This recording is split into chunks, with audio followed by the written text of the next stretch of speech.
வணக்கம். புது புது அர்த்தங்கள் நிகழ்ச்சியில் உங்களை சந்திக்கிறதுல ரொம்ப மகிழ்ச்சி. இந்த நிகழ்ச்சியில் பங்கேற்பதற்காக பாரதிய ஜனதா கட்சியின் எஸ்.ஆர். சேகர் அவர்களும் திராவிட முன்னேற்ற கழகத்தின் மனுஷபுத்திரன் அவர்களும் நமது அரங்கத்துக்கு வந்திருக்கிறாங்க. வணக்கம்.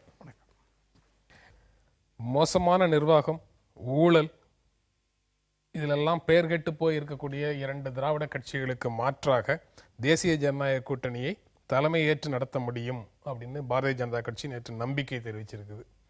முரளிதர் ராவ் நேற்று செய்தியாளர்களோடு பேசும்போது இந்த கருத்தை சொல்றார். தேசிய ஜனநாயக கூட்டணியை இந்த இரண்டு திராவிட கட்சிகளுக்கு மாற்றாக தலைமையேற்று நடத்த முடியும் அப்படின்னு சொல்றாரு. உண்மையிலேயே தலைமையேற்று நடத்துவதற்கு அங்க உங்க தலைமையை ஏற்று வரக்கூடிய கட்சிகள் இருக்கு அப்படின்னு நம்புறீங்களா? இந்த திராவிட கட்சிகள் மேல வச்சிருக்க குற்றச்சாட்டுகளை பற்றி திரும்ப பேசலாம். முதல்ல அந்த தலைமையை பத்தி பேசிடுவோம். தலைமையேற்று உங்க கூட வர்றதுக்கு கட்சிகள் இருக்குன்னு நினைக்கிறீங்களா? அரசியலில் இன்றைய காலகட்டத்தில் அரசியல் எப்போதுமே கரண்ட் சுச்சுவேஷன் தான். இன்றைக்கி நடக்கிற விஷயங்களை மட்டும்தான் அலசல்கள் நடக்கிறது. நாளைக்கு என்ன நடக்கிறோங்கிறது சயின்ஸ் மாதிரி அதை டிசைட் பண்ண முடியாது. நிச்சயமாக மாறுதல்கள் ஏற்படும். இப்படி மாறுதல்கள் ஏற்பட்டதை தான் கடந்த கால சரித்திரங்கள் சொல்கிறது. பிஜேபி வராது என்று சொன்னவர்களெல்லாம் வேறு வழி இல்லாமல் ஏற்றுக்கொள்ள வேண்டிய நிலைமையை வாக்காளர்கள் உருவாக்கினார். கரண்ட் சிச்சுவேஷன் இன்றைய நாளில் இருக்கக்கூடிய இன்னொரு செய்தி, பாரதிய ஜனதா கட்சி அன்புமணியினுடைய தலைமையை ஏற்றுக்கொண்டால், பாட்டாளி மக்கள் கட்சியினுடைய தலைமையை ஏற்றுக்கொண்டால் பிஜேபி கூட்டணியில பாட்டாளி மக்கள் கட்சி தொடரும் அப்படின்னு சொல்லி ராம்தாஸ் சொன்னதாக இன்னொரு செய்தி இருக்கு. அப்போ இந்த ஒரே நாள்ல வரக்கூடிய செய்திகள்லேயே உங்களுடைய தலைமையை ஏற்க பாட்டாளி மக்கள் கட்சி மறுக்குது அப்படிங்கிறதையும் சேர்த்தே புரிஞ்சுக்கலாம். இல்லை, இந்த குஷ்வாகான்னு சொல்லி எங்களுடைய கூட்டணியில் இருக்கார் பீகாரில். அவர் கூட்டணியில் இருக்கும்போது இந்த தேர்தல் அறிவித்த உடனேயே அல்லது அதற்கு முன்னால் வரலும் நான் தான் முதல்வர்னு சொல்லி பீகார் முழுவதும் பிரச்சாரம் செய்தார். இப்போ கூட்டணிக்குள்ளார இருக்கார். அவர் எம்எல்ஏக்கள் போட்டு அவர் இப்போதைக்கு என்ன இருக்கிறதோ அதற்கு தகுந்த மாதிரி நடந்து கொண்டிருக்கிறார். எல்லா கட்சிக்கும் ஒரு கான்ஸ்டியூஷன், எல்லா கட்சிக்கும் ஒரு திட்டங்கள், எல்லா கட்சிக்கும் ஒரு கொள்கைகள் இருக்கிறது. தனித்தனி கட்சிகளுடைய கூட்டமைப்பு தான் கூட்டணி. அன்புமணி தலைமையை பாட்டாளி மக்கள் கட்சி வலியுறுத்தாது. பாரதிய ஜனதா கட்சியிலேருந்து நீங்க யார முதல்வர் வேட்பாளராக நிறுத்துறீங்களோ அவருடைய தலைமையை ஏற்று பாட்டாளி மக்கள் கட்சி உங்கள் கூட்டணியில் நீடிக்கும் அப்படிங்கிறது தான் நீங்க குஷ்வாகா மூலமாக சொல்லக்கூடிய கருத்து. இல்ல, இது வருங்காலத்தை உடனே முன்னதாகவே கூட்டிச் செல்லுகின்ற ஒரு மிகப்பெரிய சக்தி ராம் அவர்களிடம் இருப்பதை நான் குஷ்வாகா சொல்றதுக்கு அதான. அதாவது இப்ப இருக்கக்கூடிய சூழ்நிலையில ஒவ்வொருத்தருக்கும் ஒரு கான்ஸ்டியூஷன், அவரவர்கள் அவருடைய கட்சி நடத்துகிறார்கள். எல்லாருக்குமே அவர்கள் முதல்வராக வேண்டும் என்கிற எண்ணம் இருக்கிறது. அது இல்லைன்னா அவங்க கட்சி நடத்த முடியாது. அந்த கட்சியில் ஒரு தொண்டம் கூட இருக்க மாட்டான். அவர்கள் கட்சியை கலைக்க வேண்டிய சூழ்நிலை வந்துடும். அதற்காக அவர் சொல்லுவது சரி. ஆனால் அரசியல் நீரோட்டத்தினுடைய அடுத்த கட்டத்தை நோக்கி போகின்ற போது என்ன ஆக போகிறது என்பது முக்கியம். ஒரே ஒரு விஷயத்தை மட்டும் சொல்லிடுறேன். எல்லா இடங்களிலும் இதே மாதிரி பல்வேறுபட்ட கருத்துக்கள் இருக்கிறது. கலையில் இருக்கிறது, இலக்கியத்தில் இருக்குது, எல்லா இடத்துலையும் இருக்குது. அரசியலில் பெரிதாக பார்க்கப்படுகிறது. இன்னொரு சின்ன விஷயத்தையும் சொல்லிடுறேன். எங்களுடைய மறைந்த அகில இந்திய பொருளாளர் சுகுமாரன் நம்பியார் அவர்கள் ஒரே ஒரு வார்த்தை சொல்லுவார்கள், உனக்கும் எனக்கும் இந்த கட்சியினுடைய கொள்கை காமனாக இருந்தால் போதும், மற்ற விஷயங்கள் எல்லாம் நம்ம காமனாக இருக்கணும்னு அவசியம் இல்லை, அது நம்ம இணைக்கிறதும்பார். அதே மாதிரி இந்த கூட்டணியினுடைய விஷயத்தில் ஆட்சியில் எல்லாரும் சேர்ந்து நிற்போம் என்கிற ஒரு விஷயம் வந்துவிட்டால் மற்றது மறந்து போகும். ஆனால் அதுவரை இது உங்களுக்கு ஒரு டாக்கிங் பாயிண்டாக இருக்கும். கடைசியில் எதுவாக இருந்தாலும் ஊடகங்களுக்கு டாக்கிங் பாயிண்ட் அது கொடுக்காம நம்ம போக கூடாது. மேல ஊடகங்கள் மெல்வதற்கான அவல் அப்படிங்கிறதுக்கு மேல அந்த பிரச்சனையில வேற ஒன்றும் முக்கியத்துவம் இல்லை அப்படின்னு சொல்லிடுறாங்க பல அரசியல் கட்சிகளை சேர்ந்தவர்கள். அல்லது ஒன்றுமே இல்லாத ஒரு விஷயத்தை ஊடகம் பெரிதாக்குகிறது அப்படின்னு சொல்லிடுறாங்க. இறுதியில ஊருக்கு இளைச்சவன் பிள்ளையார் கோயில் ஆண்டி மாதிரி பிளேயர்ஸ் எல்லாரும் நீங்க அரசியல்வாதிகள், ஆனா அதை பற்றி பேசுற ஊடகங்கள் கடைசியில பலியாக வேண்டியதாக ஊர்ல இருக்கிறவங்க எல்லாரும் இலக்கி வைக்கிறது நீங்க. சரி மனுஷ், நீங்க இந்த செய்தியை எப்படி பாக்குறீங்க? திராவிட கட்சிகள் மேல நல்லாட்சி தரவில்லை, மோசமான நிர்வாகத்தை கொடுக்கிறது, ஊழல் நிறைந்த ஒரு ஆட்சியை கொடுத்ததன் காரணமாக இரண்டு கட்சிகளும் பெயர் கெட்டு போய் இருக்கின்றன அப்படின்னு சொல்லி முரளிதர் ராவ் சொன்ன ஸ்டேட்மெண்ட்ல இருந்து புரிஞ்சுக்கலாம். நீங்க இரண்டு கட்சிகளுக்கும் சேர்த்து நீங்க பேசுவீங்களாங்கிறது எனக்கு தெரியல. ஆனாலும் நீங்க சார்ந்திருக்கக்கூடிய கட்சியும் அந்த குற்றச்சாட்டுக்குள்ள இருக்கு. நீங்க என்ன சொல்ல? முதல்ல இந்த என்டிஏன்ற ஒன்று தமிழ்நாட்டில் இருக்கா அப்படிங்கிறத கேள்வியோட சேர்த்து தான் அதை பார்க்கணும். ஏன்னா அன்புமணி ராமதாஸை முதல்வராக ஏற்றுக்கிட்டோம்னா நாங்கள் கூட்டணியில் தொடர்றோன்னு சொல்கிறப்ப தான் இன்னும் பாமக அதில் இருக்குங்கிற தகவலே வெளியே வருது. ஏன்னா கடந்த ஓராண்டில் பாஜக அரசு அவ்வளவு கடுமையாக அவர்கள் விமர்சித்திருக்கிறார்கள். விஜயகாந்த் நாங்கள் இப்போ எந்த கூட்டணியிலையும் இல்லைன்னு ஏற்கனவே அறிவிச்சிருக்காரு. அப்போ என்டிஏ கூட்டணிங்கிறது கடந்த கால கூட்டணியை சொல்கிறாங்களா, இப்போ நிகழ்காலத்தில் இருக்கிறதா இல்லையான்னு தெரியாத ஒரு கூட்டணியை சொல்கிறாங்களா, எதிர்காலத்தில் அமைய போகிறதா நம்புகிற ஒரு கூட்டணியை சொல்கிறாங்களா அப்படின்னு எனக்கு தெரியல. இன்னொன்று, இந்த மாதிரி ஊழல் குற்றச்சாட்டுகளை பொதுவாக எந்த கட்சி அதிகாரத்தில் இருந்தாலும் அந்த கட்சியில் இருக்கக்கூடிய சிலர் மீது ஊழல் குற்றச்சாட்டுகள் வருவது என்பது இந்தியா முழுக்க இருந்து வரக்கூடிய ஒரு விஷயம்தான். நீங்கள் அப்படி பார்த்தால் உதாரணத்திற்கு ஒன்று சொல்கிறேன். இப்பொழுது இவர்களுடைய கூட்டணியில் இருப்பதாக நம்பப்படுகிற பாமக, அன்புமணி ராமதாஸின் மீது இன்றைக்கு ஊழல் குற்றச்சாட்டுகள் இருக்கிறது. எந்த அடிப்படையில் அவர்கள் தங்களை என்டிஏ கூட்டணியில் அவர்கள் வைத்துக் கொண்டிருக்கிறார்கள் என்று தெரியவில்லை. சரி, இதை தங்களுக்கு மாற்றாக, இந்த ஊழல் கட்சிகளுக்கெல்லாம் மாற்றாக தங்களை முன்னிறுத்தி கொண்டிருக்கக்கூடிய பாஜகவினுடைய ட்ராக் ரெக்கார்டு என்ன? கடந்த ஒரு வருடத்தில் ஊழல் குற்றச்சாட்டுகளே இல்லாத அப்பழுக்கற்ற ஒரு கட்சியாக அது இருந்து கொண்டு இங்கே ஒரு மாற்று அணியை கட்டுவதற்காக முயற்சி செய்கிறதா என்கிற கேள்வியை நாம் எழுப்ப வேண்டும். அப்படி பார்க்கிற போது வியாபம் ஊழலாகட்டும் அல்லது பங்கஜ் முண்டே மீது இருக்கக்கூடிய குற்றச்சாட்டுகளாகட்டும், இல்லைனா ராஜஸ்தானில் வசுந்தரா சிந்தியா மீது வந்த குற்றச்சாட்டுகள் எல்லாத்தையும் எடுத்துங்க.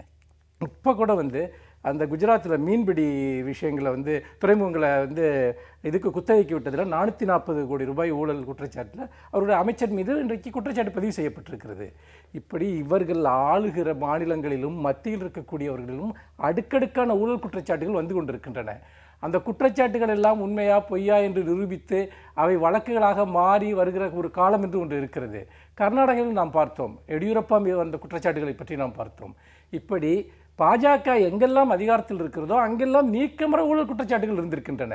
அப்படி இருக்கிற போது தங்களை ஏதோ ஒரு புனிதர்கள் போல தங்கள் தமிழ்நாட்டில் ஒரு புனிதமான ஆட்சியை கொண்டு வந்து விடுவோம் என்று சொல்வது என்பது அடிப்படை இல்லாத ஒரு விஷயம். இன்னொன்று நான் இதில் சொல்ல விரும்புகிறது என்னவென்றால், ஒரு ஆட்சியினுடைய திராவிட இயக்க ஆட்சிகளை சில ஊழல் குற்றச்சாட்டுகளின் அடிப்படையில் மதிப்பிடுவது என்பது அரசியல் அறியாமை. ஏனென்று கேட்டால், இந்த மாநிலத்தினுடைய வளர்ச்சிக்காகவும் சமூக நீதிக்காகவும் இந்த கட்சிகள் எத்தனையோ விஷயங்களை பங்களிப்பு செய்திருக்கின்றன.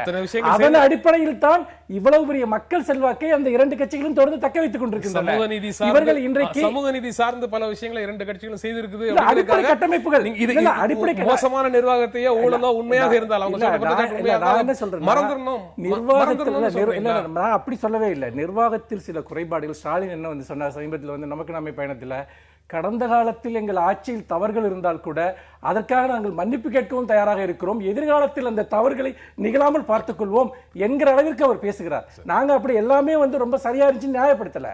அப்படி இருக்கிறப்போ நீங்கள் அந்த சாதனைகளை கணக்கில் எடுத்துக்கொண்டு பங்களிப்புகளை கணக்கில் எடுத்துக்கொண்டு தான் பேச வேண்டும். ஏதோ இவர்கள் புனித ஆட்சி நடத்தியது போலவும் மற்றவர்கள் எல்லாம் நிர்வாகத்திறனற்ற ஆட்சி நடத்தியது போலவும் சொல்வது என்பது ஒரு அரசியல் வரலாற்றை பற்றிய எந்த ஒரு மதிப்பீடும் இல்லாத ஒரு விஷயமாக நான் பார்க்கிறேன். உங்களில் யார் புனிதமானவர்களோ அவர்கள் கல்லெறியுங்கள் அப்படின்னு சொல்றதுக்கு அப்படின்னு சொல்லிட்டா கல்லெறிவதற்கு உங்களுக்கு தார்மீக உரிமை எதுவும் இல்லை. ஏன்னா பாஜக ஆட்சி நடத்தக்கூடிய மாநிலங்கள்ல உண்டான ட்ராக் ரெக்கார்டு எல்லாம் இதை விட மோசமா இருக்கு அப்படின்னு மனுஷ் சொல்றாரு.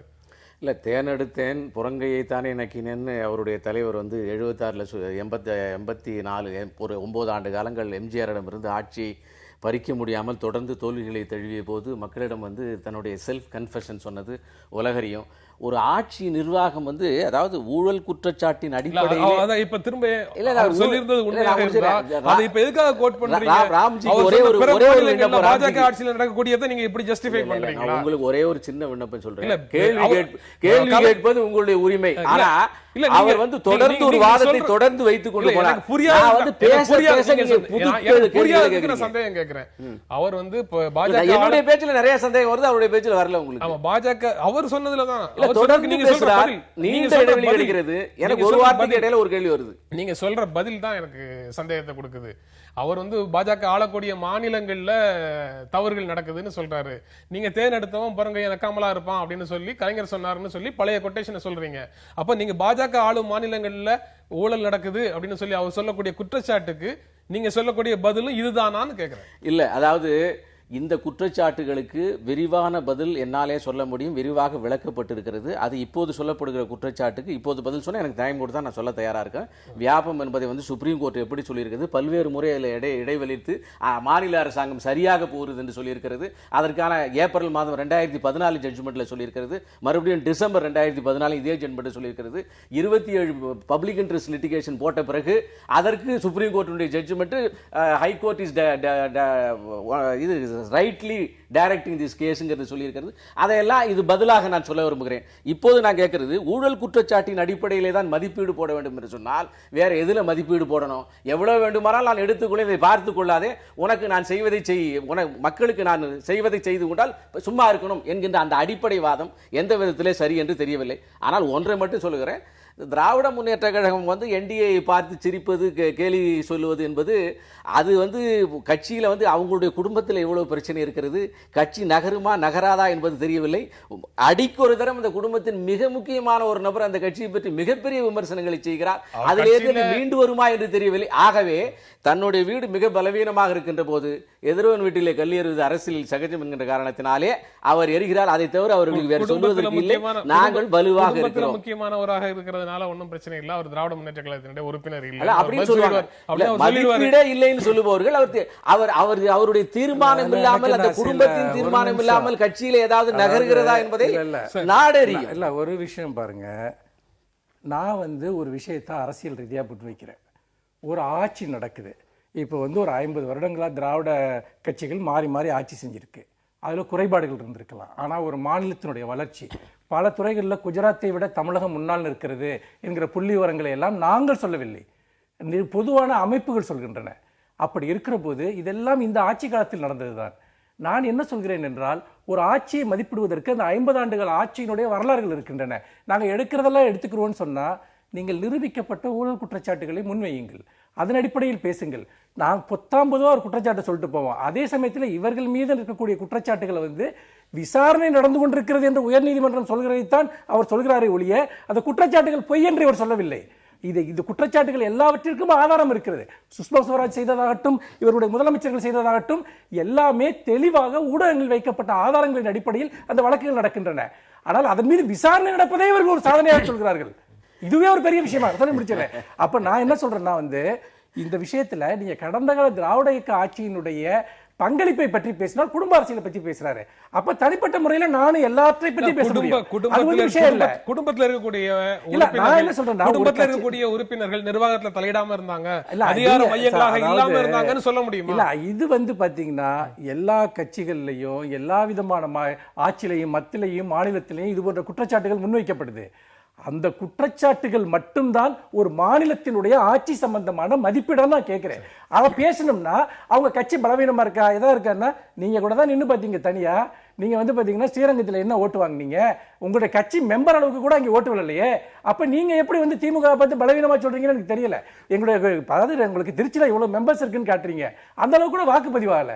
இவ்வளவு பலவீனமான ஒரு கட்சியை வைத்துக்கொண்டு தமிழ்நாட்டில் எந்த விதமான ஒரு பொலிட்டிக்கலான ஒரு இம்பாக்டும் இல்லாத கட்சியை வச்சுக்கிட்டு தமிழகத்தை 5 முறை ஆண்ட ஒரு கட்சியை இன்றைக்கும் ஒரு வலுவான ஒரு எதிர்க்கட்சியாக இருக்கக்கூடிய ஒரு அமைப்பை நீங்க ஒண்ணு இல்லைன்னு சொன்னால் அவருடைய கனவு. அந்த கனவை பற்றி நான் சொல்வதற்கு ஒன்றுமே இல்லை. ஸ்ரீரங்கம் இடைத்தேர்தல் வந்து உங்களுடைய பல கிளைமை வந்து தகர்த்திரும் போல தெரியுது. இல்லை, தமிழகத்தின் அரசியல் வரலாற்றில் குறிப்பாக திராவிட முன்னேற்ற கழகம் திருமங்கலம் ஃபார்முலாவை கொண்டு வந்ததற்கு பின்னாலே ஆளுங்கட்சி தான் ஜெயிக்கும் என்கின்ற வரைமுறை இருக்கிறது. ஜெயிக்க போகிற கட்சிக்கு தான் ஓட்டு போகிறது இருக்கிறது, பணபலம் பெறுகிறது, அரசாங்க அதிகார வர்க்கங்கள் வருகிறது, இது தெரிந்த விஷயம். அதனால் ஸ்ரீரங்கத்திலே பாஜக தோற்றுவிட்டது என்பதை பெருமையாக எடுத்துக்கொண்டு அதன் மூலமாக திமுக வலுவாக இருக்கிறது என்று அந்த ரிசல்ட்டை தனக்கு ஒப்பு நோக்கி மனுஷபுத்திரன் சந்தோஷப்படுவது. உங்களுடைய அடிப்படை உறுப்பினர் அளவு எண்ணிக்கை கூட அங்க வாக்குப்பதிவாகல. அப்ப உங்க கட்சிக்காரங்க பணம் வாங்கிட்டாங்களா? உங்க கட்சிக்காரங்க ஜெயிக்கிறவங்களுக்கு ஓட்டு போட்டாங்களா? என்ன சொல்றேன், உங்க மெம்பர்ஸே உங்களுக்கு ஓட்டு போடலன்னா இல்ல, நீங்க பலகீனமான விக்கெட். இல்ல, நான் என்ன சொல்றேன்னா கேக்க இந்த கேள்விக்கு மட்டும் பதில் சொல்லுங்க. அதனால நான் குறிக்கவே இல்ல, நான் ஒரே அடிப்படை கேள்விக்கு மட்டும் பதில் சொல்லுங்க. எண்ணி சந்தோஷப்படுகிறேன். இந்த பலகீனமான இவ்வளவு பலகீனங்களை வைத்துக் கொண்டிருக்கிற திராவிட முன்னேற்ற நீங்க பலகீனமா பேசுகிறது. ஆமா, ஒண்ணுமே இல்லாத நீங்க இவ்வளவு பேசுறப்ப கொஞ்சம் பலகீனமா இருக்க நாங்க எவ்வளவோ பேசலாம். ஒரு அடித்தளம் இல்லாத நீங்க இவ்வளவு பேசுறீங்க. அடித்தளம் பிஜேபியினுடைய அடித்தளம் 1950 இருக்கிறது. திராவிட முன்னேற்ற கழகம் தோன்றுவதற்கு முன்னாலே இருக்கிறது. 50 வருடத்தில் நாங்கள் அடைந்த வளர்ச்சி என்ன, 50 வருடத்தில் நீங்கள் அடைந்திருக்கக்கூடிய வளர்ச்சி என்ன, உங்க அரசியலுக்கு மக்கள் கொடுத்த ரெஸ்பான்ஸ் என்ன, அதை மட்டும் சொல்லுங்க. நம்ம தொடர்ந்து ஆட்சியில் அமர்த்தி இருக்கிறார்கள். தமிழ்நாட்டிலேயா மத்தியில தமிழகத்தை விட்டு போக முடியுமா? 15 வருடம் தமிழகத்தில் மத்தியில் ஆட்சியை வெளியே செல்ல முடியுமா? திராவிட முன்னேற்ற கழகம் தாண்டி இவர்களுக்கு சொல்றேன். 15 வருடமாக மத்தியில் அதிகாரத்தை நிர்ணயித்த கட்சி திராவிட முன்னேற்ற கழகம், உங்கள் கட்சி உட்பட. நீங்களும் எங்கள் ஆதரவோடு ஆட்சி அமைத்திருக்கிறீர்கள், அதை மறந்துடாதீங்க. இன்னொரு விதமாக அதை இன்டர்பிரட் பண்ணலாம். அதாவது மொத்தத்துல இந்திய மத்திய அரசுல பாரதிய ஜனதா கட்சி ஆட்சியில இருந்த காலத்தை விட திராவிட முன்னேற்ற கழகம் அங்கு பங்கேற்ற ஆட்சிகள் அதிக காலம் இருந்திருக்கு அப்படிங்கறதையும் சொல்லலாம். இல்ல, அதனாலதான் சொல்றேன், இத்தனை ஆண்டு காலங்கள் மத்திய அரசை ஆட்டி படைத்தவர்கள் தமிழகத்துக்கு ஒருவேளை எல்லாமே தந்திருந்தால் ஏராளமாக ஏன் மக்கள் செய்திருக்கிறோம். அவர்களை நிராகரித்தார்கள்? நிச்சயமாக ஏராளமாக செய்திருக்கிறோம். ஏன் நிராகரித்தார்கள்? அதாவது நீங்கள் முதல் முறையாக ஆட்சிக்கு வந்திருக்கிறீர்கள். இன்னும் 2 நாங்கள் பல முறை அதிகாரத்தில் வந்திருக்கிறோம். தமிழகத்தில் மாற்றங்களை ஏற்படுத்தி இருக்கிறோம். மத்தியில் அதிகாரத்தில் இருந்திருக்கிறோம். எத்தனையோ நல்வாழ்வு திட்டங்களை தமிழகத்திற்கு கொண்டு வந்திருக்கிறோம். நீங்கள் ஒரு சரித்திரம் சொல்வதன் இந்தியா வழியாக முழுவதும் பல்வேறு மாநிலங்களே பல ஆண்டு காலமாக ஆண்டு கொண்டிருந்தது பாஜக. அதனால் தமிழகத்தை விட்டு வெளியே போகாதனால் அவனுடைய ஆட்சி மத்தியிலேயே 15 வருஷம் ஆட்சியில் இருந்திருக்கீங்க. நீங்க இப்பதான் மத்தியில் ஆட்சிக்கு வந்திருக்கீங்க. ஆந்திரால தெலுங்கு தேச தலைவர்கள் 3 பேர் கடத்தப்பட்டிருக்கிறார்கள், மாவோயிஸ்டுகள் அட்டூழியம் அப்படின்னு சொல்லி இன்றைய நாளிதழ்கள்ல செய்தி இருக்குது. அவர்களுடைய பகுதியில் பாக்சைட் சுரங்கம் அமைக்கும் திட்டத்தை உடனடியாக கைவிட வேண்டும், துணை ராணுவத்தை திரும்ப பெற வேண்டும், பழங்குடியினருக்கு தொல்லை அளிப்பதை நிறுத்த வேண்டும். இந்த கோரிக்கைகளை நிறைவேற்றினால் மட்டுமே நாங்கள் பிடித்து வச்சிருக்கிற 3 பேரையும் விடுதலை செய்வோம் அப்படின்னு அவர்கள் சொன்னதாக அந்த செய்தி சொல்லுது. மனுஷபுத்திரன், நீங்க எப்படி பார்க்குறீங்க இந்த மாதிரி கடத்தலுக்கு பிறகு ஒரு கோரிக்கைகள் நிறைவேறினால் விடுதலை, அதுல தாமதமாச்சுன்னா 3 பேர்ல ஒருத்தரை கொல்றது, இந்த மாதிரியான நடைமுறைகளை நீங்க எப்படி பார்க்குறீங்க? இல்லை, இதில் நக்சலைட்டுகளுடைய இந்த அணுகுமுறையின் விளைவாக அவர்கள் எதையாவது ஒரு இம்பேக்ட் அவங்க ஏற்படுத்தியிருக்காங்களா? அவங்களுடைய உண்மையான கோரிக்கைகள், உதாரணமாக ஒரு நிலச்சரி சுரங்கம் அங்கே வருகிறதை அவர்களால் தடுக்க முடிகிறதா? அல்லது வேறு விதமாக அவர்கள் இப்படி பல கோரிக்கைகளை வச்சு பல கடத்தல்களை செஞ்சுருக்காங்க. ஆனால் அவருடைய எண்டு சில சமயத்தில் ஒரு ரான்சம் வாங்குறதோடவோ அல்லது இதோடவோ முடிஞ்சு போகிறத நம்ம பார்க்குறோம். இந்த விதமான போராட்ட வழிமுறைகள் அல்லது இந்த விதமான எதிர்ப்புகள் எந்த விதத்திலும் எந்த பலனையும் கொடுக்கப் போவதில்லை என்பது மட்டுமல்ல, பழங்குடி மக்களின் மீது ஒரு கடுமையான ஒடுக்குமுறையை கொண்டு வருவதற்கு இதுவே வழிவகுக்கிறது என்று நான் நினைக்கிறேன். இப்போ பாருங்கள், இந்த 3 பேர்த்த இவங்க கடத்திட்டு போகிறாங்க. இவர்களை கண்டுபிடிக்கிற தேடுதல் வேட்டையில் நிறைய பேர் துன்புறுத்தப்படுவாங்க, அப்பாவிகள். ஏன்னா பழங்குடி மக்களுடைய ஒரு ஆதரவு நக்சலைட்டுகளுக்கு இருக்கிறது என்பது எல்லோருக்கும் தெரிந்த ஒரு விஷயம். ஆனால் எல்லோரும் அவருடைய குற்றச்செயலில் பங்கெடுக்கிறார்கள் என்று சொல்ல முடியாது. அப்படி இருக்கிற போது அவர்களை எங்கே இருக்கிறார்கள் என்று கண்டுபிடிப்பதற்காக விசாரணையில் மிகப்பெரிய துன்பங்களை அவர்கள் அனுபவிப்பதற்கு வாய்ப்பு இருக்கிறது. ஒரு அடிப்படையான ஒரு விஷயம் இதில் நம்ம என்ன பார்க்கணும்னா, இது போன்ற விஷயங்களை நாம் கையாளுகிற போது மக்களை நீங்கள் ஒரு எப்பவும் அந்நியப்படுத்தக்கூடாது. ஒரு அரசு பழங்குடி மக்களை பொறுத்த வரைக்கும் அவர்கள் ஒரு ஸ்டேட்லெஸ் என்கிற பொசிஷனில் இருக்காங்க. அவங்களுடைய நிலை ரொம்ப ரொம்ப பின்தங்கி இருக்கு. இதை மாவோயிஸ்டுகள் பயன்படுத்திக்கிறாங்க. அவங்கள பார்த்தீங்கன்னா ஒரு கேடயமாக அவர்கள் பயன்படுத்துகிறார்கள். அப்படி பார்க்கிற போது பழங்குடி மக்களுடைய நல்வாழ்க்கைக்கு எதிரான திட்டங்களை அரசு கொண்டு வருகிற போது அவர்களுடைய நில உரிமைகள், அவர்களுடைய காணக உரிமைகளை பாதுகாப்பது என்பது அரசினுடைய அடிப்படையான ஒரு விஷயம். நில உரிமைகள், காணக உரிமைகள் இதெல்லாம் சட்டமாக பாதுகாக்கப்படும். அப்படி பாதுகாக்கப்பட்டால் மட்டும்தான் இந்த தீவிரவாதம் வளர்வதை நாம் நிரந்தரமா ஒரு தீர்வு காண முடியும். அந்த சட்டங்கள் எல்லாம் எவ்வளவு தூரம் நடைமுறையில் இருக்குங்கிறது இவங்களுடைய செயல்பாடுகள் காட்டுது. சரி, நீங்க சேகர் எப்படி பாக்குறீங்க? அதை இல்லை, இது இந்த வளர்ந்த இந்த ஐடி இன்ஃபர்மேஷன் டெக்னாலஜி இருக்கக்கூடிய இந்த உலகத்தில் துரதிருஷ்டவசமாக அந்த செய்தி அங்கங்கே ஒட்டி கொண்டிருக்கிற ஒரு சில நக்சலைட்டுகளுக்கு போய் சேரவில்லைன்னு நினைக்கிறேன். ஏன்னு கேட்டால் உலகமே ஒரு கைவிட்டு சித்தாந்தம், தோன்றிய நாட்டிலேயே தோற்று போனது. இப்போ இவர்கள் ஆயுத புரட்சி, ஜனநாயகத்துக்கு எதிராக இருக்க வேண்டும், இது வர்க்க போராட்டம், இதெல்லாம் பழைய கதைகள் அவங்களோடது. இப்போ இருக்கக்கூடிய ஒரு சிலர் அதை செய்து கொண்டிருக்கிறார்கள்.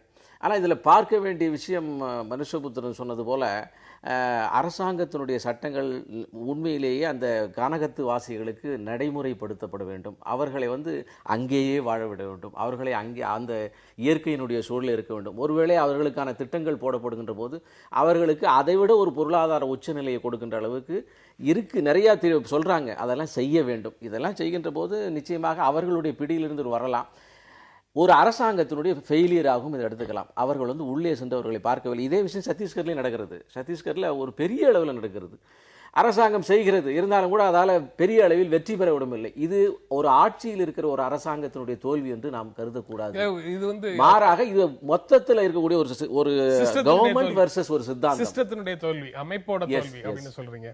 இது இவர்கள் இதை செய்யறாங்க அப்படின்னு இவங்களை நியாயப்படுத்த முடியாது. ஆனா சட்டங்கள் முறையாக நடைமுறைப்படுத்தப்படவில்லை அப்படிங்கிற சூழல்லையும் புதிதாக இந்த மாதிரி பாக்சைட் சுரங்கம் அமைக்கக்கூடிய திட்டத்தை கொண்டு அங்க இருக்கக்கூடிய பழங்குடி மக்களுடைய வாழ்க்கையை டிஸ்டர்ப் பண்றதையும், அதற்கு எதிராக பழங்குடி மக்களுடைய உணர்வை பிரதிபலிக்கிறதுக்கு வேறு அரசியல் கட்சிகள் இல்லாத சூழ்நிலையில் இவர்களிடம் அவர்கள் சென்று சேர வேண்டிய சூழல் இருக்குங்கிறதையும் சேர்த்து தானே நீங்க பார்க்கணும். இல்லை, இது ஒரு விவாதத்துக்குரிய விஷயம். அதாவது ஏற்கனவே காங்கிரஸ் ஆட்சி காலத்திலே செய்யப்பட்ட இந்த இது பாக்சைட் சுரங்கங்கள், நிலக்கரி சுரங்கங்கள், தாமரை சுரங்கங்கள், இதே போலலாம் ஒரு ஒரு பெரிய கார்பரேட் இதெல்லாம் பாஜக ஆட்சி கைவிட்டுரும். இல்லை, அதாவது என்னுடைய பதிலை வந்து முழுமையாக்குவதற்கு வந்து ராம் வந்து வாய்ப்பே தர மாட்டேங்கிறீங்க.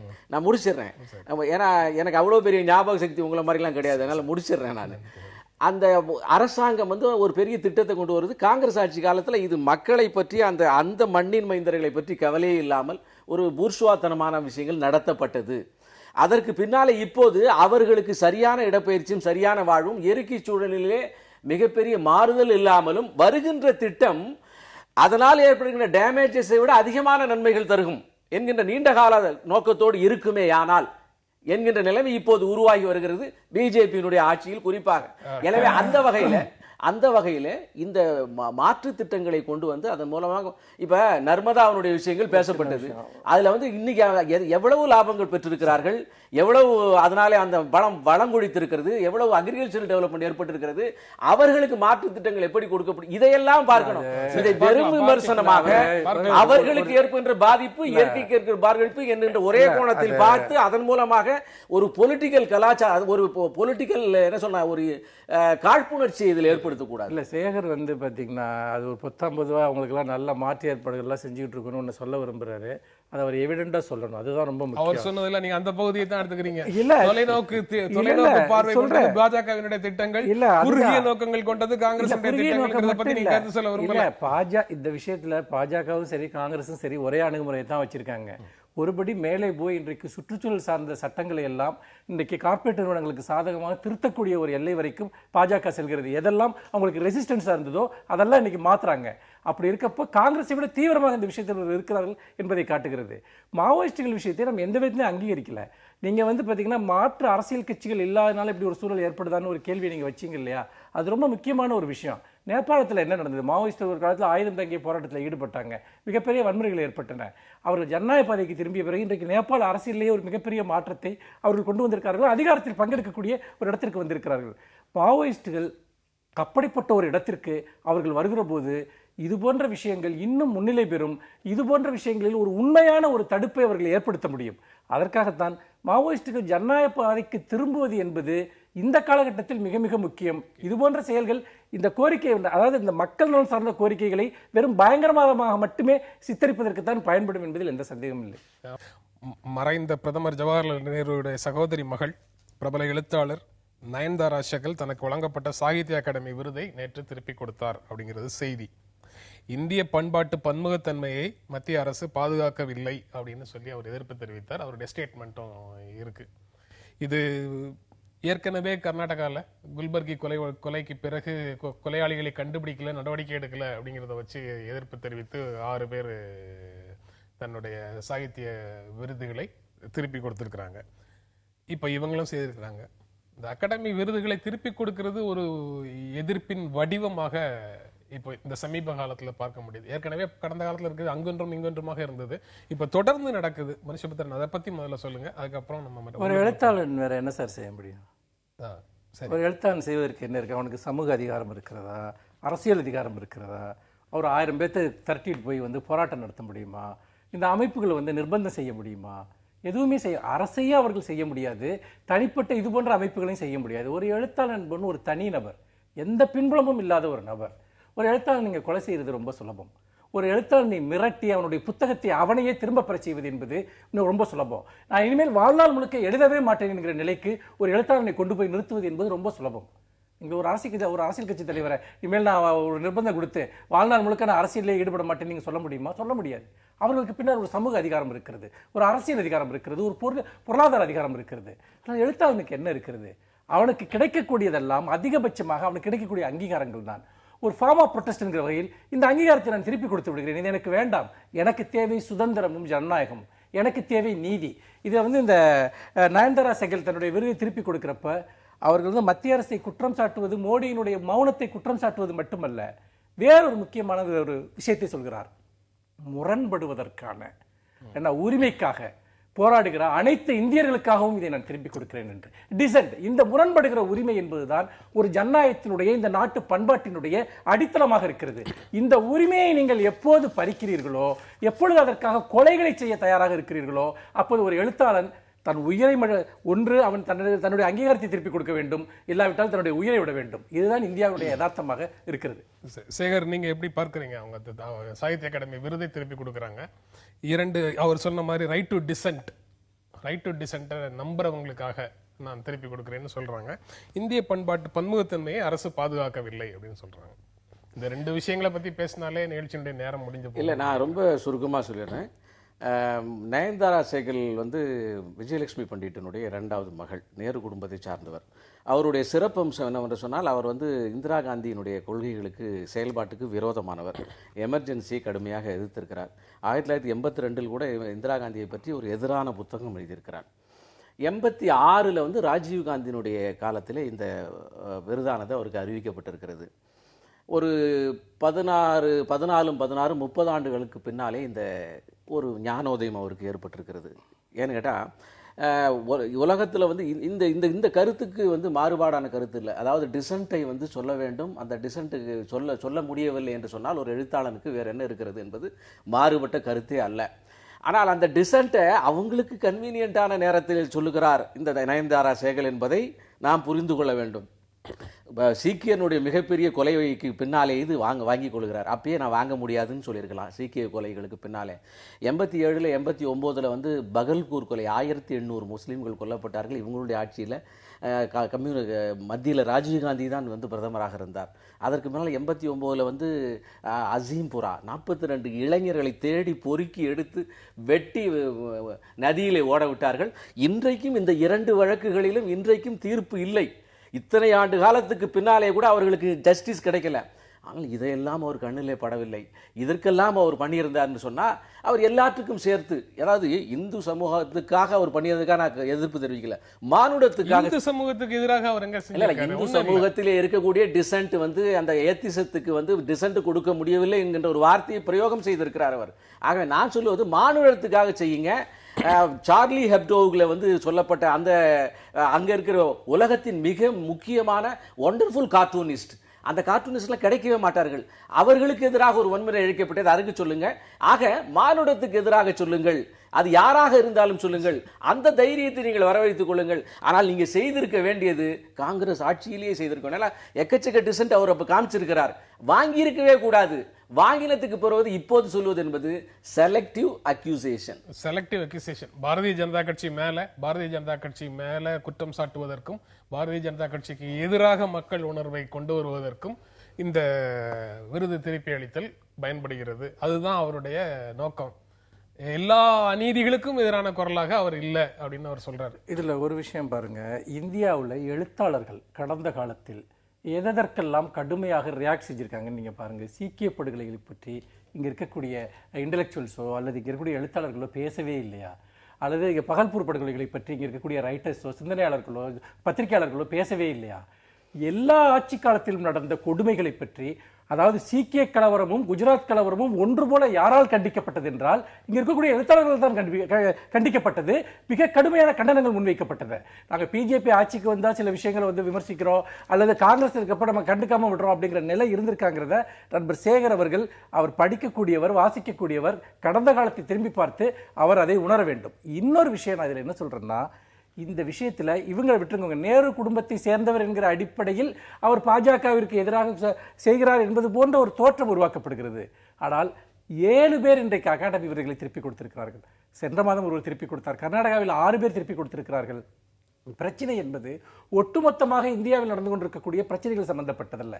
எழுத்தாளன் செயல்படுவதற்கு, சிந்தனையாளர்கள் செயல்படுவதற்கு, ஊடகங்கள் செயல்படுவதற்கு இங்கே என்ன சூழல் இருக்கிறது? புத்தகங்களை எழுத முடியவில்லை, புத்தகங்கள் வாங்கினால் திரும்ப பெற செய்கிறீர்கள். அதே போல் நேற்று பாருங்க, டோனி அந்த ஒரு இந்திய வரலாற்று ஆய்வாளர், அவருடைய ஒரு புத்தகத்தை ஒரு அமைப்பு போராட்டம் நடத்தியது என்கிற அடிப்படையில் திரும்ப வாங்க வேண்டிய ஒரு சூழல் ஏற்பட்டது. இந்த 3 எழுத்தாளர்கள் கொல்லப்பட்டிருக்கிறார்கள். நீங்கள் இந்திய மரபை எடுத்துக்கொள்ளுங்கள். இன்றைக்கு வேத மரபு என்பது இங்கு எவ்வளவு வலுவாக இருந்ததோ, எவ்வளவு ஆழமாக இருந்ததோ, அதற்கு நிகராக இங்கு ஒரு சார்வாக மரபும் இருந்தது. பொருளியல் முதல்வாத மரபும் இருந்தது. அதாவது வேதங்களை மறுக்கக்கூடிய, கடவுள் என்று சொல்லக்கூடிய, மூட நம்பிக்கைகளை மறுக்கக்கூடிய ஒரு அமைப்பும் இதே நாட்டில் தான் வளர்ந்திருக்கிறது. ஒரு சித்தாந்தம் இதே நாட்டில் தான் இருந்திருக்கிறது. அன்றைக்கெல்லாம் இன்றைக்கு சார்வாக மரபை சேர்ந்தவர்கள் கொலை செய்யப்பட்டார்கள், அவர்களுடைய கருத்துக்கள் தடை செய்யப்பட்டன என்றெல்லாம் நம்ம எங்காவது நாம் படிக்கிறோமா, கேள்விப்படுகிறோமா? பல இடங்களில் வேத மரபை சேர்ந்தவர்களும் சார்பாக மரபை சேர்ந்தவர்களும் திறந்த நிலையில் நின்று விவாதம் நடத்திய விஷயங்களை எல்லாம் நாம் படிக்கிறோம். அதே போல மதத்திற்குள்ளாகவே சைவத்திற்கும் வைணவத்திற்கும் இடையிலே பல போராட்டங்கள் நடந்திருக்கின்றன. ஆக கருத்தியல் ரீதியாக மிகப்பெரிய போராட்டத்தை நடத்திய அதற்கான ஒரு ஸ்பேஸ் உள்ள ஒரு நாடு இது, ஒரு மரபு இது. அந்த நாட்டில் இன்றைக்கு நீங்கள் ஒரு நாஸ்திய கருத்தை பேசினால் கொலை செய்வேன், அல்லது ஒரு மாற்று கருத்தை பேசினால் உங்களை அதிலிருந்து சமூகத்தை விட்டே வெளியேற்றுவேன் என்கிற அளவிற்கு இன்றைக்கு சூழல் மோசமாக இருக்கிறது என்றால் இதற்கு ஏன் நம்முடைய பிரதமர் இதை பற்றி பேச மறுக்கிறார்? இது போன்ற அமைப்புகளின் மீது ஏன் கடுமையான நடவடிக்கைகள் இல்லை என்பதுதான் கேள்வி. இந்த மௌனம் உண்மையில் இது எதிர்ப்பு அல்ல.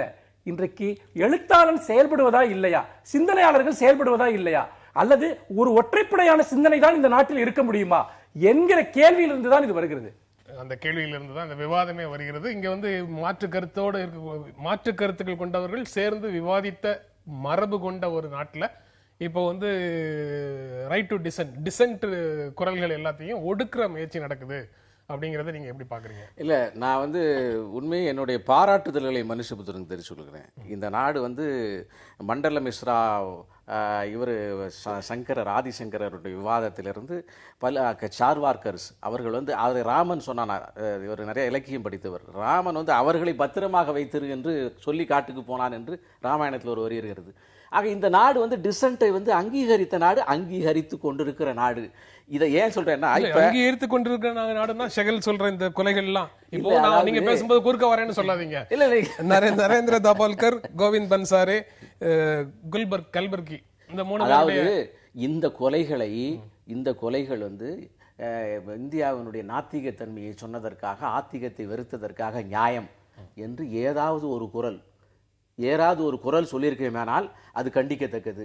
இந்த குரல் வந்து சொல்லாமலே நான் கண்டிக்கிறேன், அதை சொல்லாமலே ஆக இருங்க. அதாவது இந்த கொலைகள் நடந்ததற்கு இந்த அரசாங்கத்தை, அது மாநிலத்தினுடைய ஒவ்வொரு மாநிலத்திலும் இது நடந்திருக்கிறது.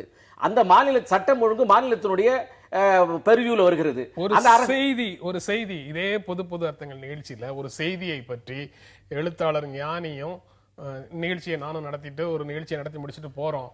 அங்க வந்து அந்த செய்தியை தேர்வு செய்து இங்க விவாதித்ததற்கு எதிர்ப்பு தெரிவித்து ஒருத்தர் வந்து அவருடைய ஃபேஸ்புக்ல எழுதுறாரு, சமூகத்திலிருந்து அப்புறப்படுத்தப்பட வேண்டியவர்கள் ஜென்ராமும் ஞானியும் அப்படின்னு எழுதுறாரு. இல்ல, இந்த மனநிலை இப்படி எழுதக்கூடிய போக்கு எங்கிருந்து வருது? சமூகத்திலிருந்து அப்புறப்படுத்தப்பட வேண்டியவர்கள் அப்படின்னா அதற்கு என்ன பொருள்? இல்ல, உங்களுடைய கோபம் எனக்கு புரிகிறது, உங்களுடைய உணர்வுகளை நான் மதிக்கிறேன்.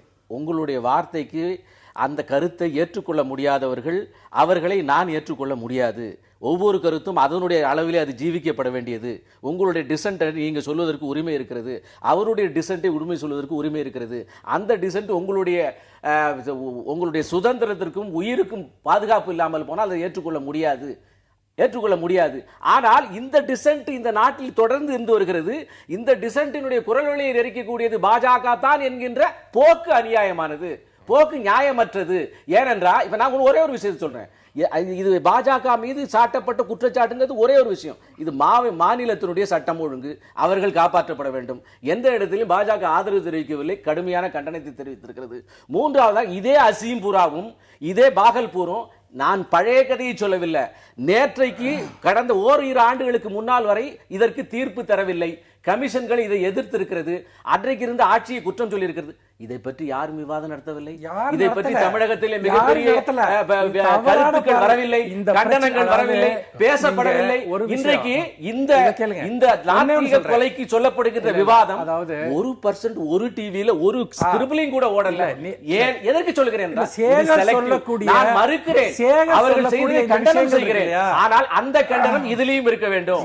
நீங்க இன்னொரு விஷயம் சொன்னீங்க, முதல் பிரதமர் வந்து வாய் மூடி இருக்கிறார், பதில் சொல்ல வேண்டிய மனுஷபுத்திரன் நல்லாவே சொன்னார். நான் கேட்கிறேன், இந்த கோகுல் ராஜுக்கும் விஷ்ணு பிரியாவுக்கும் பிரதமர் ஏன் குரல் கொடுக்கவில்லை என்று கேட்கவில்லையே? ஒரு நிமிஷம், ஏன் கேட்கல? அது ஏதோ ரொம்ப அப்படின்னு எடுத்துக்கொள்ளப்பட்டதால இதுல நிறைய விஷயங்கள் இருக்கு. இவர் சொல்ற சீக்கிய படுகொலை, பகல்பூர் படுகொலைகள் நடந்த போது பெரிய விவாதங்களாக நடப்பதற்கு இது போன்ற தொலைக்காட்சிகளோ ஊடகங்களோ அன்றைக்கு இல்லை. ஆனால் அன்றைக்கும் குரல் கொடுத்தவர்கள் மனித உரிமையாளர்களும் பத்திரிகையாளர்களும் அன்றைக்கு ஒரு சிறிய அளவில் இருந்த ஊடகங்களில் தான் இது வெளிப்பட்டது. இன்றைக்கும் கூட சீக்கிய படைகளுக்கு நியாயம் வேண்டும், போபாலில் நடந்த விஷயத்திற்கு நியாயம் வேண்டும் என்று என்னை போன்ற எழுத்தாளர்கள் பத்திரிகையாளர்கள் தான் தொடர்ந்து குரல் கொடுத்துக் கொண்டிருக்கிறோம். அந்த வரலாற்றை நீங்கள் யாருமே பேசலைன்னு சொன்னா அதை நான் எந்த விதத்திலும் நான் ஏற்றுக்க மாட்டேன். தொடர்ந்து நடந்துட்டு தான் இருக்கு. நீங்க பாருங்க எத்தனை கட்டுரைகள் எழுதியிருக்கோம், அதை பத்தி எத்தனை விவாதங்கள் நடத்திட்டு இருக்கோம். அது இன்னைக்கு வந்து பாத்தீங்கன்னா எது முன்னிலைப்படுத்தப்படுகிறதுனா, முதல் விஷயம் இது எங்கேயோ ஒரு மாநிலத்தில் நடக்குது, எங்கேயோ ஒன்று நடக்குதுன்னா பிரச்சனை இல்லை. ஒரு வருஷத்துக்கு முன்னாடி பசுமாமிசம் பத்தின விவாதம் ஒரு சிறிய அளவுல தொடங்கப்படுது. இந்த ஒரு வருஷத்துல இன்னைக்கு ஒரு கொலையில போய் முடியுது. இன்னும் ஒரு வருஷத்துல அது ஒரு பெரிய மதக்கலவரத்தில் போய் முடியும்னு நான் சொல்றேன். வந்துட்டு இது எப்படி நடக்குது? அப்ப இந்த விவாதத்தை திட்டமிட்டு யார் உருவாக்குகிறார்கள், எந்த அடிப்படையில் இது உருவாக்கப்படுகிறது? இதை நான் ஊடகங்கள் இதனை செய்கிறது என்று நான் சொல்ல மாட்டேன். மாறாக இந்த பிரச்சனையை தொடர்ந்து வெவ்வேறு முனைகளில் எழுப்பிக் கொண்டே இருக்கிறார்கள். அப்படி சிறு பொறியாக ஆரம்பித்தது இன்றைக்கு நெருப்பாக வளர்ந்திருக்கிறது. இது நாளைக்கு காட்டுத்தீயாக மாறும். இதற்கு பின்னால் அரசியல் நோக்கங்கள் இருக்கிறது, அதிகார நோக்கங்கள் இருக்கிறது, இந்த தேசத்தை பிளவுபடுத்துகிற நோக்கங்கள் இருக்கிறது. அப்படி இருக்கிற போது இந்த விஷயத்தை பற்றி நீங்கள் ஏன் கேட்கிறீர்கள் என்று சொன்னால், பாஜக இதை செய்தது என்று யாரும் சொல்லவில்லை. இது வந்து பாத்தீங்கன்னா இந்த கொலையை பாஜக செஞ்சதுன்னு சொன்னாங்க. உங்களிடம் இன்றைக்கு ஆட்சி இருக்கிறது, இன்றைக்கு அதிகாரம் இருக்கிறது, சட்டம் ஒழுங்கு மாநிலத்தினுடைய எல்லைக்குள்ள சட்டம் ஒழுங்கு பிரச்சனையா மட்டும் இருந்தால் பிரச்சனை இல்லை. இப்ப ஒண்ணு இல்லைங்க, நீங்க வந்து இந்த பசு மாமிசம் சாப்பிட்டாருன்னு ஒருத்தர் கொண்டாங்க இல்லையா, இது ஒரு மாநிலத்தில் ஒரு ஊரில் நடந்த பிரச்சனையாக மட்டும் நீங்கள் பார்க்க விரும்புகிறீர்களா? இதை பற்றிய விவாதங்களும் இது சம்பந்தமான பதட்டங்களும் நாடு முழுக்க எப்படி உருவாகிறது? அப்படி என்றால் இந்த குழுக்கள், இந்த வன்முறையை தூண்டக்கூடிய குழுக்கள் நாட்டின் பல பகுதியில் வேலை செய்கின்றன. ஒருபுறம் அவர்கள் வந்து மாற்று சிந்தனையாளர்களை கொலை செய்வார்கள், இன்னொரு புறம் சமூக மோதல்களை உண்டாக்கக்கூடிய கருத்துக்களை பரப்புவார்கள். பிரதமர் என்பவர் எல்லோருக்கும் பொதுவானவர். அவர் இந்த நாட்டினுடைய பிரதமர், அவர் பாஜகவினுடைய அல்லது RSS ஆதரவாளர் மட்டுமல்ல. அவர் அப்படி இருக்கிற போது அவருடைய தார்மீக பொறுப்பு இது நாடு முழுக்க ஒரு தீயாக பரவி வருகிற போது ஒண்ணு ஷாஜி மகாராஜ் என்ன பேசுறாரு சொல்லுங்க. அந்த ஷாஜி மகாராஜ் வந்துட்டு இந்த படுகொலைக்கு ஆதரவான ஒரு கருத்தை வெளிப்படுத்துகிறார். இந்த முதியவர் கொல்லப்பட்டதற்கு அவர் ஒரு பாஜக MP, அவர் மீது பிரதமருக்கு பொறுப்பு கிடையாதா? அவரை கண்டிக்க வேண்டியது பொறுப்பு இல்லையா? அது மாநிலத்தோட சட்ட ஒழுங்கு பிரச்சனையா? பாரதிய ஜனதா கட்சி தலைமை, மத்திய அரசினுடைய உள்துறை அமைச்சகம் இது போன்ற விஷயங்கள்ல பொறுப்போடு நடந்து கொள்ளுங்கள் அப்படின்னு எச்சரிக்கை விடுத்ததற்கு பிறகும் சாட்சி மகாராஜ் இன்ன பிற பிஜேபி நாடாளுமன்ற உறுப்பினர்கள் தொடர்ந்து வன்முறையை தூண்டும் விதமாகத்தானே பேசிட்டு இருக்கிறாங்க. இல்ல, அதாவது அந்த கருத்துக்களை கட்சியும் சரி கட்சியில இருக்க யாருமே ஏற்றுக்கொள்வதில்லைன்னு நீங்க சொல்றீங்க. ஏற்றுக்கொள்வதில்லைன்னு அருண் ஜேட்லி சொல்றாரு. ஆனா என்ன நடவடிக்கை எடுக்கிறீங்க? இல்ல, அதாவது பசுவை கொல்பவர்களை தடுக்க முயற்சிக்கிற விஷயத்துல நாங்கள் கொல்வோம் அல்லது நாங்கள் கொல்லப்படுவோம் அப்படின்னு சொல்றது ஒரு வன்முறையை தூண்டக்கூடிய விஷயம் தானே? இல்ல நீங்க இன்னொரு விஷயத்தை பார்க்கணும். இப்ப நம்ம நண்பர் மனுஷபுத்திரன் சொன்னது போல இந்த மாட்டிறைச்சி, இது மாட்டிறைச்சி, பசு இறைச்சி அல்ல. பசு இறைச்சிக்கு 29 மாநிலங்களில் தடை இருக்கிறது. பிஜேபி போடல, பழைய காலத்துல போட்டது. அது எல்லா மாநிலங்களும் அமல்படுத்துகிறது, படுத்தாம போது அடுத்த விஷயம். மாட்டிறைச்சி பசு இறைச்சியாக மாற்றப்பட்டிருக்கிறது. திரும்பவும் குறுக்கிட்டு இல்ல நான் எதுக்கு சொல்ல வரேன்னு கேட்டீங்கன்னா, அந்த சிந்தனை இப்ப நல்ல ஒரு அழகான வார்த்தை சொல்லுங்க. அந்த ஆயுதத்தை ஏன் பிஜேபி கையில எடுக்குதுங்கிறது பிஜேபி கையில் எடுக்கவில்லை. பீகார்ல ஏற்கனவே மாட்டிறைச்சிக்கான தடை இருக்கு, 50கள்ல இருந்து இருக்கு. ஆனா நாங்கள் ஆட்சிக்கு வந்தால் இங்கு மாட்டிறைச்சிக்கு தடை விதிப்போம் அப்படின்னு சொல்லி பிஜேபியினுடைய சுஷில் மோடி இப்பயே சொல்றாரு. இல்ல நானே கேக்குறேன், ஏற்கனவே தடை இருக்கக்கூடிய ஒரு விஷயத்த இப்ப தேர்தல் நேரத்துல மீண்டும் எடுத்து சொல்வதற்கு என்ன காரணம்? தடை விதிப்போம்னு இல்ல இப்ப நீங்க என்ன முக்கியமான விஷயம் கேட்டீங்கன்னா, இப்ப வந்து அதிகாரம் அரசியல் நோக்கம் உள்ளவர்கள் இங்கே வந்து இதை வந்து குழப்புகிறார்கள், இதில் வந்து ஒரு ஆதாயம் தேட நினைக்கிறார் என்று மனுஷபுத்திரன் சொன்னார். நான் அதைத்தான் நான் திரும்பி சொல்றேன். இப்ப அரசியல் சட்ட பிரகாரம் அந்த இந்தியாவுடைய மாநிலங்கள் தானாகவே முன் வந்து அது வந்து பசுவதையை தடை செய்திருக்கிறது. பசு மாட்டு புல்லக்ஸ் அண்ட் பஃபலோஸுக்கு தடை இல்லை. மகாராஷ்டிரத்துல மட்டும் அந்த தடை இப்போது கொண்டு வந்தார்கள். ஆக இப்போது பேசப்படுவது எப்படி பேசப்படுகிறது? அதனால நான் என்ன சொல்கிறேன்னா, உண்மையிலேயே இந்த சமூகத்தின் மீது, சமூக ஒற்றுமையின் மீது அக்கறை உள்ளவர்கள் பசுமாட்டு இறைச்சிக்கு மாட்டு இறைச்சிக்கும் வித்தியாசம் கண்டு கொள்ள வேண்டும். அதே பொறுப்புணர்வு எல்லா கட்சிகளுக்கும் இருக்கிறது, ஊடகங்களுக்கும் இருக்கிறது. அதை சொல்ல வேண்டும். இதன் மூலமாக சமூகத்தை பிரித்தால் சட்டப்படி இருக்கிற ஒரு விஷயத்தை சொல்லுவது தவறா?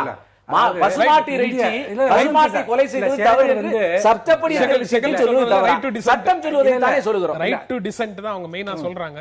நிகழ்ச்சி நிறைவு செய்யற இடத்துல இருக்கிறோம். உங்களுடைய கருத்தை நான் இறுதி கருத்தாக எடுத்துக்கிறேன். ரைட் டு டிசென்ட் பத்தி நீங்க என்ன சொல்ல விரும்புறீங்க? இல்ல, அதாவது அவருடைய கருத்தை இறுதி கருத்தை எடுத்துக்க முடியாது. ஏன்னு கேட்டீங்கன்னா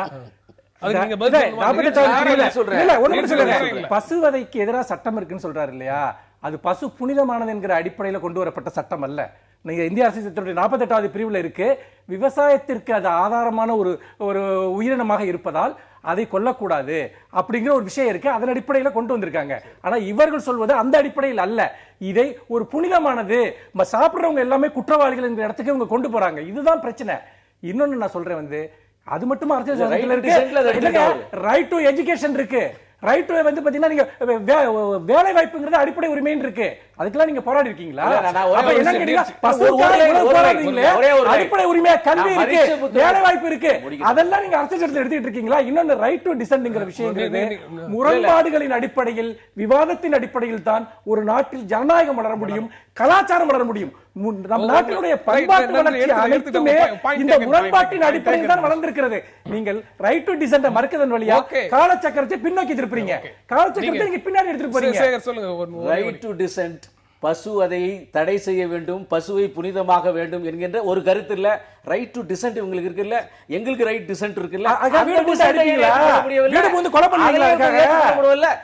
இல்ல வேறு புனிதம் என்கின்ற வார்த்தைக்கு மறுபடியும் பெரிய ஆர்குமெண்ட். நான் வந்து வேற விஷயம் போகவில்லை.